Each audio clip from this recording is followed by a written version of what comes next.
ብዙ ወጣቱ ትውልድ ፍላጎት ያለው አለ ግን ይሄ ፍላጎቱን የከተማ ልጅ እንዴት ነው መሬት ላይ አያወርደውም? በዝሙት በሌላ ነገር በተለያዩ ሱሶች በዘፈን በመጠጥ በስክረት ይወድቁና ከዛ በኋላ ለእናንተም ሸክም ይሆናሉ። በቤተ ጉባኤ ላይም ደግሞ ቤተ ክህነቱም በየደብሩ ላይ መምህራንን በደንብ ቢያጠናክር ምን ቢል ወጣቱ ትውልድም ደግሞ እንዲማር ቢጋበዝ ግን ምንድነው ቦታውም ለተማሪ አይመችም ነበረ።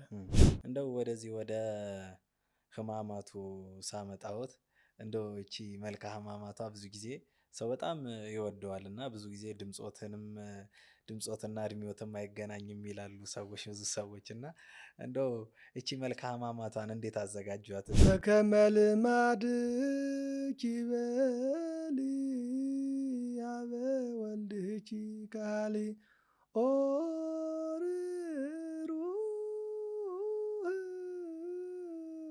አንድ በፕሮቴስታንቱ ዓለም ሁሉ ያለሽ ልጅ የእርሶን የህማማቱን ዜማ ሁሉ ትሰማለች ምናምን ብሎ የሆነ ሰው ሁሉ ነግሮኝ ነበር እና ስታውቅ ኃጢአት አትሰራም።